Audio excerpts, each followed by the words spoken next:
Bienvenue dans l'émission Les podcasts de la recherche stratégique, présentée par Fabien Herbert.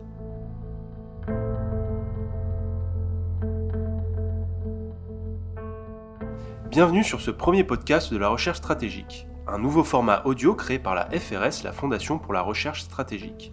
À chaque épisode, nous échangerons avec un chercheur sur une thématique, qu'elle soit d'actualité ou de plus long terme. Pour cette émission de lancement, c'est avec Xavier Pascot, directeur de la FRS, que je vais m'entretenir. Bonjour Xavier Pascot. Bonjour. Vous coordonnez à la FRS les recherches concernant l'espace, les hautes technologies et la sécurité. Et vous suivez de près la stratégie internationale des États-Unis dans les domaines du spatial, à la fois civil et militaire. Mais c'est bien de la nouvelle stratégie spatiale française dont il va être question aujourd'hui.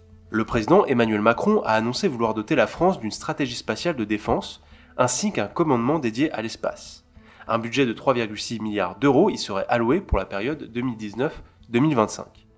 À la veille du défilé du 14 juillet dernier, le président a annoncé, devant la communauté militaire rassemblée à l'hôtel de Brienne, que l'effort budgétaire pour notre défense sera tenu. Alors, pour débuter cet entretien, pourriez-vous nous faire un bref historique de la stratégie spatiale française ? Alors, oui, tout à fait. Je pense qu'il est important, pour comprendre ces décisions très récentes et ces transformations en fait, qui affectent l'espace militaire en France, de comprendre d'où vient l'intérêt de la France pour l'espace militaire. Et je pense qu'un petit retour historique est tout à fait nécessaire. Il faut d'abord se rappeler que en Europe, c'est la France qui est à l'origine de l'intérêt et des programmes spatiaux militaires, et ça reste le pays leader dans ce domaine. C'est pas par hasard, c'est lié à son histoire, bien sûr, et en particulier à son histoire stratégique, avec cette singularité qui demeure pour la France en Europe, qui est le fait qu'elle possède l'arme nucléaire. Et c'est vrai qu'aujourd'hui, on se rend compte que l'investissement passé et présent dans les satellites militaires, notamment, a été directement lié à cet intérêt précoce pour, je dirais, la dimension stratégique que fournit l'espace militaire et les moyens militaires, notamment en matière d'observation. L'intérêt de la France pour l'espace militaire apparaît dans les années 70, à la fin des années 70, avec l'idée que il faut absolument que la France se dote d'un moyen d'observation qui renforce la crédibilité de son arsenal de dissuasion, avec notamment la possibilité de développer un satellite d'observation qui puisse finalement signaler au monde d'une certaine manière que la France est capable de cibler, de faire du ciblage et de finalement utiliser au mieux son armement nucléaire et en tout cas d'utiliser de la façon la plus crédible. Et donc dès 1977, on voit l'intérêt pour un premier projet qu'on appelait SAMRO à l'époque, qui était un projet de satellite militaire d'observation de la Terre. Ce projet n'ira pas très loin. Dès le début des années 80, on se rend compte que ça va être compliqué. On a d'autres investissements qui vont se faire dans le domaine spatial, notamment dans le domaine des télécommunications spatiales, avec le lancement du programme Syracuse. Et on se rend compte, finalement, il n'y a pas un fort soutien pour un programme d'observation qui viendrait soutenir la force de dissuasion à cette époque. Qui plus est, on se rend compte très vite qu'on aura besoin d'une dimension européenne à ces programmes et à cette époque, effectivement, les différents pays potentiellement intéressés, notamment l'Allemagne, n'ont pas tout à fait la même lecture stratégique. Et donc, déjà dès cette époque, s'exprime cette singularité française dans sa réflexion stratégique.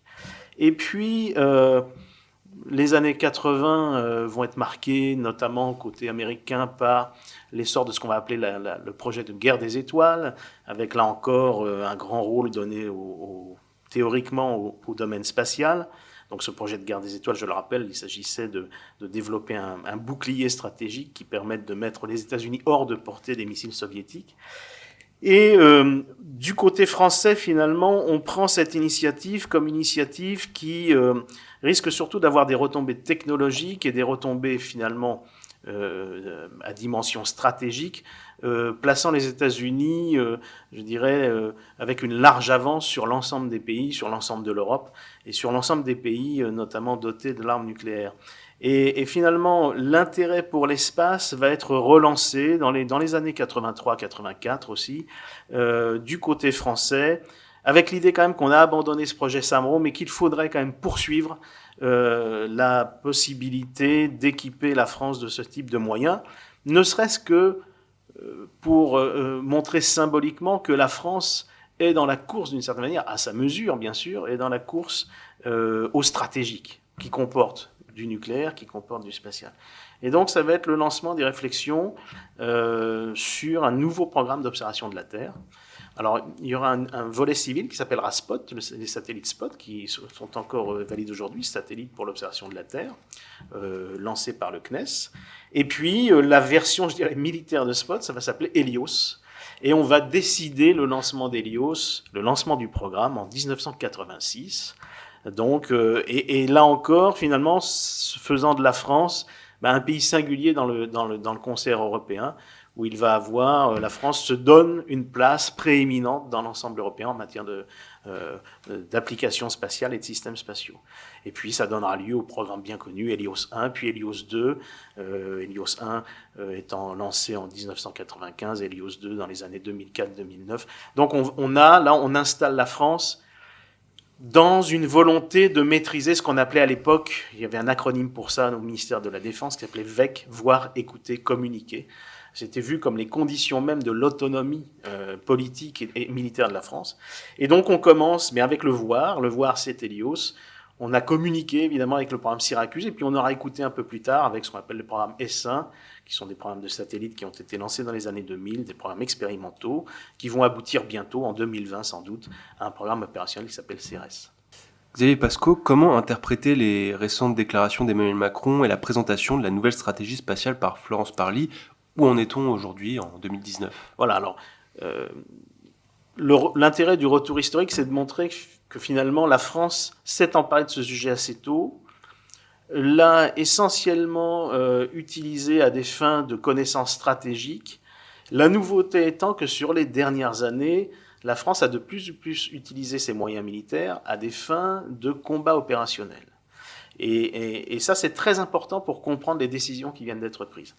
Parce qu'en fait, et notamment on pense à l'opération Serval au Mali et aux autres opérations qui ont suivi, Barkhane aujourd'hui par exemple, on s'est rendu compte assez récemment finalement qu'avec le progrès des technologies, qu'avec l'évolution des systèmes spatiaux, eh bien ces systèmes d'observation, d'écoute, de communication servaient non seulement la dimension stratégique, mais pouvaient servir une dimension plus opérationnelle sur le terrain, sur des terrains qui sont énormes en Afrique et qu'il faut pouvoir couvrir en un temps record, etc. Et on utilise de plus en plus de systèmes déportés qui ont besoin de télécommunications. Enfin bref, le spatial, en France, là encore à la mesure de la France, avec quelques satellites, est apparu comme nécessaire pour la conduite des opérations militaires dont on a besoin aujourd'hui. À partir de là, cette dépendance perçue, croissante, a été, je dirais, un moteur pour un regain d'intérêt pour l'espace de la part du ministère des Armées, de la part des militaires eux-mêmes, au moment même où, en fait, le milieu spatial lui-même se transforme. Alors, pourquoi il se transforme? Il se transforme à deux titres. On se rend compte d'abord que tous les pays ont fait cette analyse que l'espace, c'est pas seulement pour gérer le nucléaire, c'est aussi pour être utilisé à des fins militaires, de sécurité, etc. Et donc, il y a une volonté de mieux protéger ses moyens, voire de montrer qu'on peut détruire les moyens adverses. Enfin, on a une tension qui s'est accrue dans le domaine spatial. Avant, le spatial, c'était quelque chose qui gérait la relation notamment entre les États-Unis et l'Union soviétique dans le domaine nucléaire, et donc on avait une sorte d'inhibition mutuelle. On ne souhaitait pas trop s'attaquer dans l'espace. Désormais, on n'en est pas encore dans une guerre spatiale aujourd'hui, mais on voit bien qu'il y a des tensions. On essaye de monter un peu les enchères pour montrer qu'on peut éventuellement perturber un système spatial, et cette perturbation pourrait avoir des conséquences sur vos opérations militaires. Donc tous les pays, y compris la France, voient ça comme un changement de contexte face auquel il faut se préparer.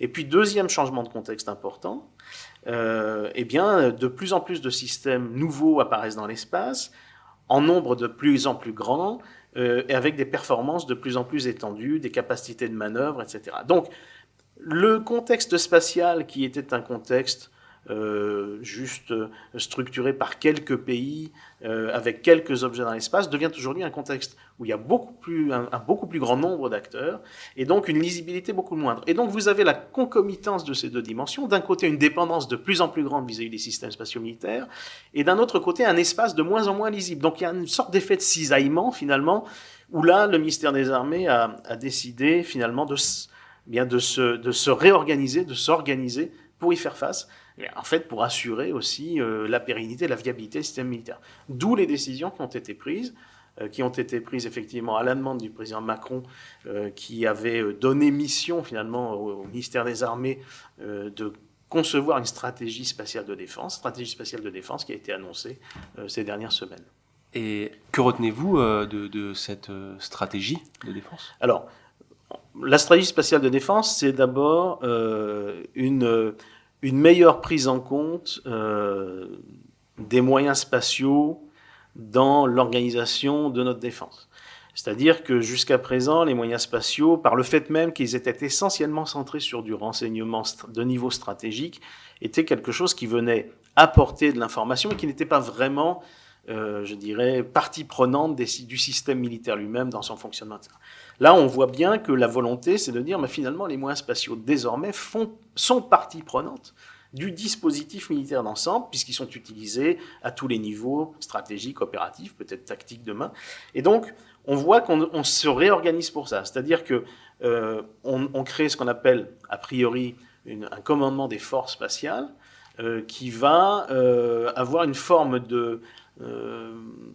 je dirais, de caractère, va avoir un caractère opérationnel plus marqué dans le cadre, sous l'égide de l'armée de l'air, qu'on va renommer, semble-t-il, armée de l'air et de l'espace, pour finalement, précisément, sortir le spatial d'un contexte, je dirais, plus superstructurel, où on avait un commandement interarmée de l'espace qui avait été créé en 2008. Déjà, il y avait une prise de conscience à l'époque de l'importance de l'espace pour le renseignement, pour la modernisation, ce qu'on appelait la connaissance et l'anticipation, cette nouvelle fonction stratégique de 2008.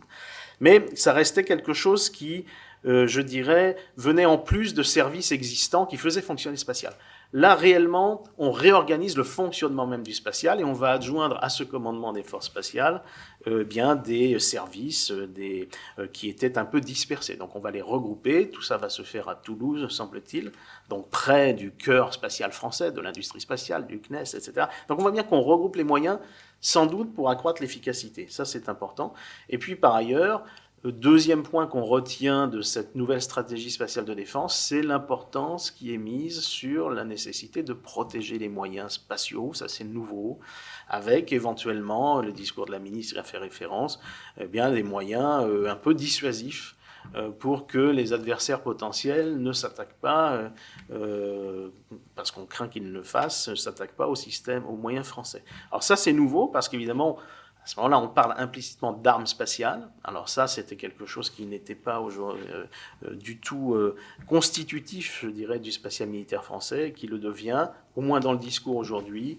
Et on voit bien quand même que là encore, le commandement des forces spatiales a vocation à gérer ce deuxième volet.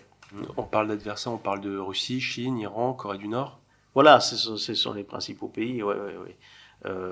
Après... le caractère dissuasif de ce qu'on veut organiser dans l'espace a vocation à toucher, en fait, à concerner toutes les puissances ayant des capacités spatiales importantes et je dirais, performantes. Et donc, le message, il est universel. Alors aujourd'hui, effectivement, la ministre a évoqué Lutch, le système russe, qui est un système de satellites qui visite, semble-t-il, l'orbite géostationnaire. Et peut-être, selon la ministre, ferait de l'espionnage sur certains sites de télécommunications. Les grands pays ont tous ce genre de moyens, les États-Unis, la Chine, la Russie. Donc ça s'adresse quand même à l'ensemble de ces pays qui sont des puissances spatiales militaires affirmées. Aujourd'hui, sur à peu près, les États-Unis disposent de près de 150 satellites militaires en orbite, la Chine sans doute une quarantaine, la Russie une trentaine. Donc on voit bien que ce sont des pays qui sont bien au-delà de nos propres capacités. Nous, on a une petite douzaine de satellites, mais on dit, mais c'est pas parce qu'on en a peu qu'on va pas se protéger. Donc voilà, il y a une sorte d'effet d'effet de cliquet politique. Là, c'est un message politique. Je dirais que ça, c'est la dimension un peu nouvelle de discours français sur l'espace, c'est que là, on lui donne une dimension politique très forte. Est-ce qu'on peut faire une comparaison avec la Space Force américaine annoncée par Donald Trump il y a quelques mois, ou est-ce un ordre tout à fait différent? Alors, c'est vrai qu'il est tentant de se rapprocher parce que, en fait, il y a une forme de concomitance dans les décisions politiques de tout le débat américain qui existe et qui existe encore d'ailleurs sur la création d'une Space Force. Alors, on est quand même dans des. Il se trouve qu'effectivement, on a cette forme de coïncidence, mais on est dans deux mondes très différents. Enfin, moi, j'ai coutume de dire, l'espace, ce sont deux planètes très différentes. Il y a la planète américaine d'un côté, le reste du monde de l'autre. Alors même si c'est un peu moins en moins vrai, parce que les Chinois, la Russie et puis l'Europe aussi investissent de plus en plus dans l'espace, mais on est quand même dans des effets de proportion qui n'ont rien à voir.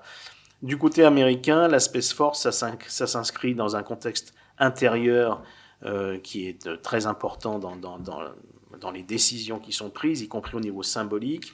Et on est, je dirais, aux prises avec un vieux débat, en fait. Ce débat sur la Space Force aux États-Unis, il date pas d'hier, en fait. Il a une vingtaine d'années, avec des concurrences bureaucratiques très, très fortes pour contrôler des budgets très, très importants. Et notamment la position, le rôle de l'Air Force, de l'armée de l'air américaine, comme acteur principal du spatial militaire américain a toujours été contesté par un certain nombre de gens en disant qu'en même temps, ils captaient l'argent mais qu'ils n'en faisaient pas nécessairement le meilleur usage, etc. Donc il y a beaucoup je dirais, une dimension très bureaucratique au débat américain qui a été repris par le monde politique puisqu'il s'agit en fait de critiquer aussi la bureaucratie militaire telle qu'elle marche à Washington. Donc on a beaucoup d'interférences dans ce débat et quand on regarde le débat américain, on se dit qu'en réalité, Space Force ou pas Space Force, ça n'aura que peu d'incidence sur le cours du programme américain, sur son développement. On est aux prises avec le seul pays qui investit d'une manière aussi importante dans les programmes spatiaux militaires. Et aujourd'hui, les Américains sont les seuls à disposer d'un ensemble de moyens, y compris dans ce qu'on appelle le counterspace, le domaine contre-spatial, qui, bien évidemment, leur permettent en fait d'avoir un discours très très dissuasif. Alors, il se trouve que, en plus, aux États-Unis, on imagine la création d'une nouvelle armée, une armée spatiale. Alors, c'est pas du tout le cas en France. Je dirais en France, on est au contraire un peu à contre-courant de cela, puisque ce commandement des forces spatiales, on l'intègre dans l'armée de l'air. Alors, armée de l'air et de l'espace, certes, mais on a au contraire un mouvement un petit peu contraire. Et puis surtout, ça n'a pas du tout la même vocation et ça n'a pas du tout ça s'inscrit pas dans la même logique politique de, je dirais, domination un petit peu militaire, d'annonce de domination militaire de l'espace. On est plus dans de la protection et dans de la défense. On a déjà évoqué le contexte international, le contexte spatial international. Est-ce que l'annonce du président Macron peut être aussi liée à un contexte international, les conflits en cours, des nouvelles logiques d'affrontement entre puissances? Oui, alors effectivement, ça s'inscrit dans un contexte, dans une lecture stratégique qui est faite par notamment le président Macron et le gouvernement, une lecture stratégique qui montre que les conflits, finalement, d'une part, s'étendent géographiquement et impliquent des acteurs de plus en plus nombreux, et surtout revêtent des dimensions nouvelles. C'est-à-dire que, et là, le spatial est au cœur de tout cela.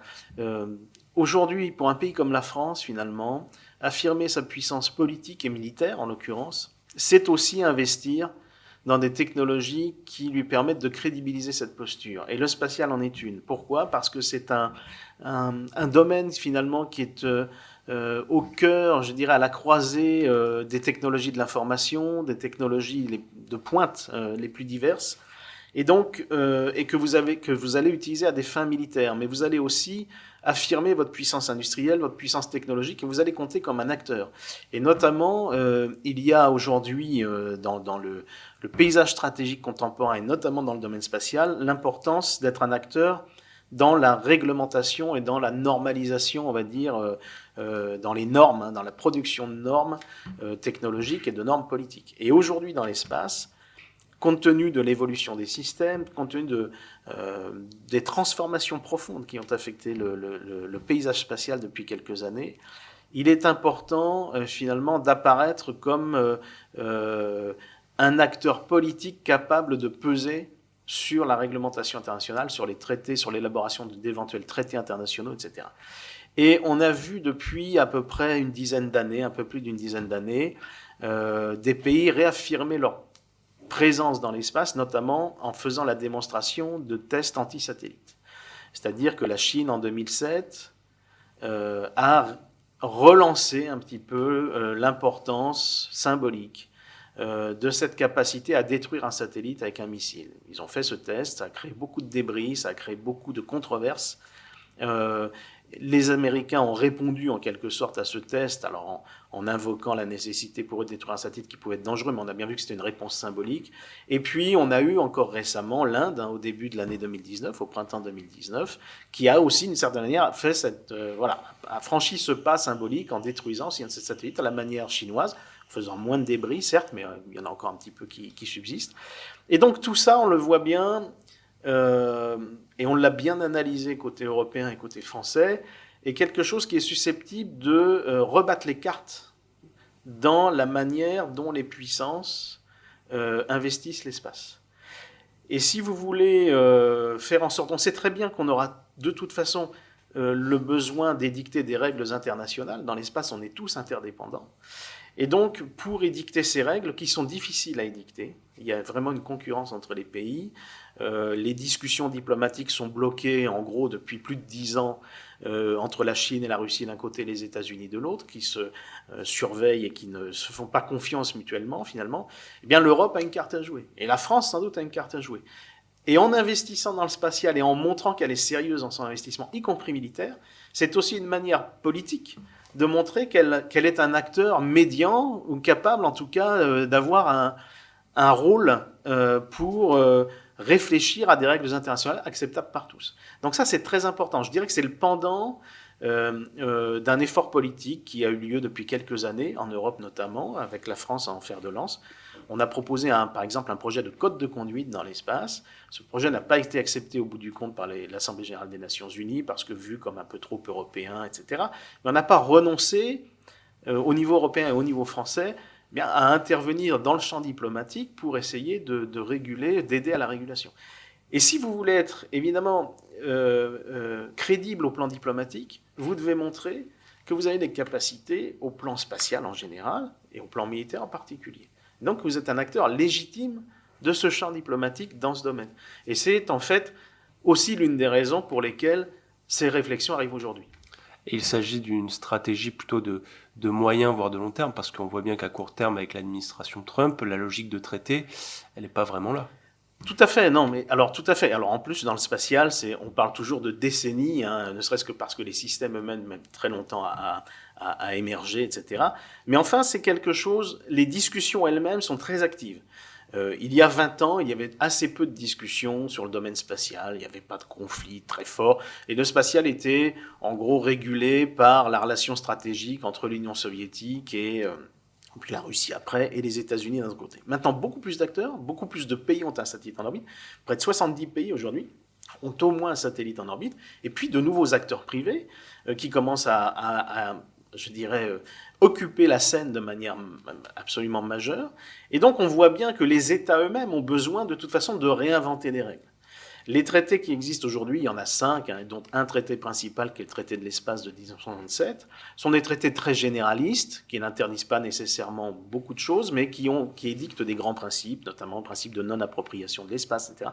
Mais on voit bien qu'aujourd'hui, on a besoin sans doute de moderniser un petit peu ça.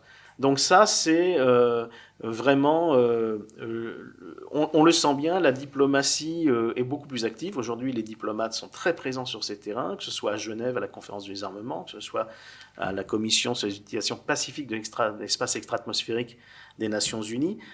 On a le besoin d'être présent. Et donc, pour crédibiliser cette présence diplomatique, il faut être soi-même une puissance spatiale. Qui a des besoins et qui a des idées sur ces besoins et sur la régulation sur la régulation, la réglementation internationale. Donc ça, je pense que c'est effectivement une dimension qu'on évoque peu souvent quand on parle des dernières décisions françaises en matière de stratégie spatiale de défense, mais que vous avez raison d'évoquer, je pense, parce que d'un point de vue politique, c'est un fait majeur, en fait, qui permet d'expliquer pourquoi aujourd'hui on se saisit de ce sujet. Et dernière question peut-être, dans le cadre de cette stratégie française, quelle place serait donnée aux politiques spatiales de l'Union européenne ? Vous l'avez déjà abordé. Alors, aujourd'hui, cette stratégie spatiale de défense, elle est d'abord nationale. Alors, je l'ai dit, c'est lié au fait que la France a une histoire spatiale singulière dans le contexte européen, mais en même temps, on sait très bien que l'avenir du spatial national en France passe nécessairement par le spatial européen. Ça, c'est vrai dans le domaine civil, bien sûr, avec là encore un besoin et je dirais une singularité française avec le CNES, avec la capacité française notamment de mettre en œuvre au nom de l'Europe, mais le lanceur, donc le moyen d'accès à l'espace autonome de l'Europe. Mais c'est vrai aussi dans le domaine militaire. Alors, c'est d'autant plus vrai que dès les premiers programmes militaires, il a tout de suite été vu que ces programmes avaient besoin d'être soutenus par de la coopération multilatérale. C'est le cas pour Helios, ça a été le cas finalement pour tous les programmes Helios. C'est le cas un petit peu dans le domaine des télécommunications avec certaines coopérations avec l'Italie, par exemple. Donc on le voit bien. Alors ça a été compliqué, mais là on essaye de faire un petit peu plus aujourd'hui, depuis quelques années. L'Union européenne, finalement, essaye elle-même d'entrer dans le jeu. Et je dirais depuis le traité de Lisbonne, on a une Union européenne qui est légitime à devenir un acteur spatial à part entière. Il faut rappeler que l'Union européenne est elle-même, je dirais, opératrice de 2 programmes principaux et propriétaire de ces programmes. C'est Copernicus, ce programme d'observation de la Terre à des fins d'environnement et de sécurité, et puis Galileo, ce fameux GPS européen qui est en cours d'achèvement, enfin d'aboutissement. Donc, on voit bien que le sort, je dirais, des États membres spatiaux, si j'ose dire, que ce soit la France, l'Allemagne, l'Espagne, l'Italie, la Grande-Bretagne, évidemment, aujourd'hui, la question se pose différemment, est lié à l'évolution du secteur spatial dans l'Union européenne et du rôle de l'Union européenne dans le secteur spatial et dans les programmes spatiaux. Aujourd'hui, les programmes spatiaux militaires restent l'apanage des États au niveau national, et là on a bien la différence entre les politiques nationales et la politique de l'Union européenne, mais on voit bien qu'il y a des zones de contact. C'est-à-dire qu'aujourd'hui, le spatial est utilisé pour la défense, certes, mais il est aussi utilisé pour la sécurité au sens large, et ça intéresse l'Union européenne, surveillance des frontières, surveillance maritime, d'autres choses. Et puis, il y a un programme particulier qui semble être prometteur, mais qui connaît quelques difficultés, ce qu'on appelle le programme de surveillance de l'espace. Donc, surveillance et suivi des objets spatiaux. Aujourd'hui, on a un consortium de pays de l'Union européenne qui réfléchissent à un programme européen dans ce domaine en y adjoignant finalement des capacités nationales. Ce sont des radars qui sont au sol ou des moyens optiques, voire même à terme des moyens qui sont en orbite et qui permettent de repérer un petit peu, de mieux cartographier l'environnement spatial. Et ça, c'est quelque chose qui pourrait devenir, et ça fait sens, un programme de l'Union européenne parce que la masse critique des programmes nationaux pourrait faire à l'échelle européenne un beau programme de surveillance de l'espace. Or, ce programme, il a une importance politique capitale parce que si vous prétendez être un acteur dans le domaine spatial, il faut que vous sachiez dans quel environnement vous évoluez. Et si vous reposez sur un acteur étranger comme les États-Unis aujourd'hui, par exemple, ou la Russie, pour avoir les données nécessaires pour les manœuvres de vos propres satellites, vous perdez de la souveraineté, vous perdez de l'autonomie stratégique. Donc ça reste un sujet aujourd'hui qui pourrait devenir un sujet de l'Union européenne. Il se trouve que l'interface entre les politiques nationales et l'Union européenne, j'allais dire, représentée par les autres États membres, a du mal à se faire. Et donc c'est un programme qui aujourd'hui se limite à quelques services, je dirais, un petit peu périphériques, qui sont importants, mais qui restent... On voit bien que c'est un programme en devenir, mais ça fait partie de l'équation qu'il va falloir résoudre pour cette stratégie spatiale de défense. C'est-à-dire comment on interface cette stratégie spatiale de défense avec une stratégie plus large, qui ne sera pas une stratégie de défense, mais qui sera une stratégie d'affirmation de l'Union européenne dans le domaine spatial. Et sans doute, l'assurance de l'espace peut être un bon point de contact. Merci Xavier Pascaud, merci à vous qui nous écoutez. Si vous voulez suivre les activités des chercheurs de la FRS, rendez-vous sur notre site internet. Vous pouvez également nous suivre sur nos réseaux sociaux. Enfin, n'hésitez pas à faire un tour sur notre page YouTube, vous y trouverez de nombreuses vidéos sur des sujets divers et variés, toujours en lien avec les politiques de sécurité et de défense. C'était les podcasts de la recherche stratégique, présentés par Fabien Herbert.